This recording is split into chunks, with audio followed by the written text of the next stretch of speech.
He is 77 now, and it's been a quarter of a century since she was the country's leader, but nonetheless, many remember the formidable personality that was Prime Minister Paul Keating. Articulate, highly intelligent, confrontational, irreverent, and contemptuous of convention, this Labor statesman can still attract a full audience. And so it was the case this week when he addressed the National Press Club regarding Australia's strategic framework. It's a break. Give us a break. Yeah. So essentially, what should our defence posture be right now within that strategic framework? 8 submarines against China. When we get the submarines in 20 years' time, it'll be like throwing a handful of toothpicks at a mountain. Well, Keating's views on Asia are long-standing.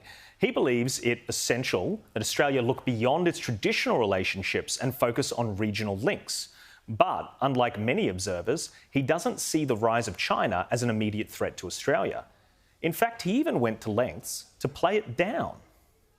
Chinese will be the major influence between everything between Wuhan and Istanbul. The Chinese interests are not in the east, they are in the west. China does not represent a contiguous threat to Australia. Look, the Chinese are in their rude phase, they're in the adolescent phase of their diplomacy. They've got testosterone running everywhere.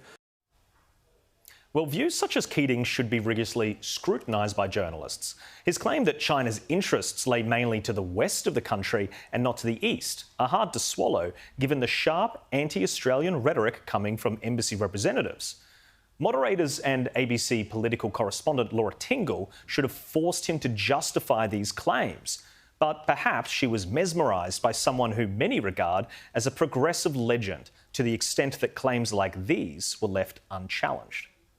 Well, I think that China will become, notwithstanding your point, which I agree with, it has become more authoritarian, it will be a more civil society than the United States. I mean, there were 83 school shootings in America since 2018. 83 people carrying guns around. I mean, it's a crazy land. Now, that's a crazy and ludicrous attempt at false equivalence. America has its problems, but at least it is built on the rule of law. And what about this claim? Taiwan is not a vital Australian interest. Let me repeat that. Taiwan is not a vital Australian interest. Well, Keating also made extremely flawed suggestions about Taiwan and whether it was part of China. The Australian's foreign editor, Greg Sheridan, delivered a brilliant rebuttal to that notion, but it happened on this channel, not the event. And this is an ugly, nasty, narrow and quite vicious prism through which to view this. Taiwan has been ruled by Beijing for 4 years, since 1895. It is an exemplary democracy, a brilliant society, a fine economy. It's had self-government and democratic rule for decades and decades and decades, peaceful change of government and all the rest.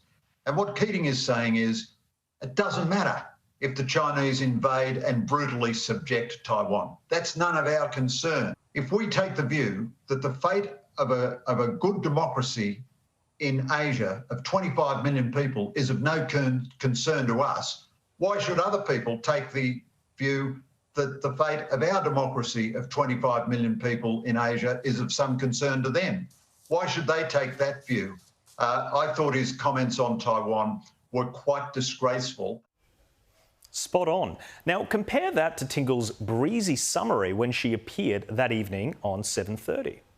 Essentially, Paul Keating says that even despite China's aggression in the South China Sea, with the establishment of military bases on islands and the like, it is essentially trying to keep the US off its coastline. That it doesn't have any sort of territorial ambitions in the South China Sea or anywhere really in the Pacific.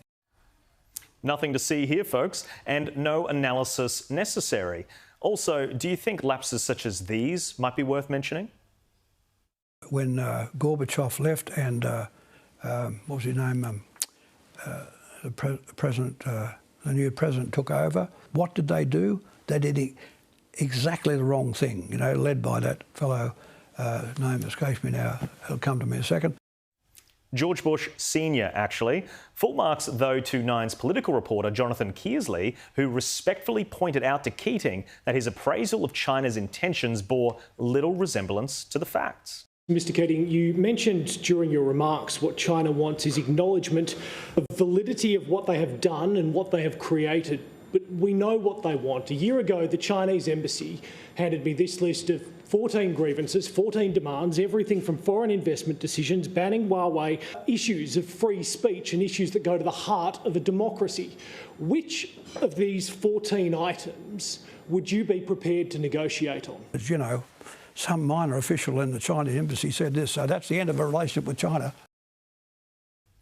But questions like this were the exception. Overall, it was a friendly reception. No questions about cyber attacks in Australia from China, infiltration of institutions, or compromise of Labor politicians. No pointing out to him that China had laid a depth diplomacy trap for Pacific countries, our allies and neighbours. Pretty important stuff.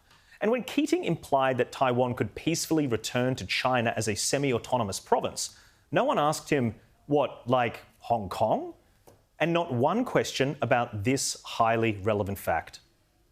Why, when Paul Keating is out there talking about the magnificence of China, does nobody report that he has been, and for all I know may still be, on the advisory board of the China Development Bank? The China Development Bank is effectively an arm of government, an arm of the Communist Party. Now let's bring in the panel. I'm joined by broadcaster Kel Richards and journalist Rebecca Weiser. Kel, let's start with you. Thank you for joining me on the desk. Now, what did you make of Keating's address?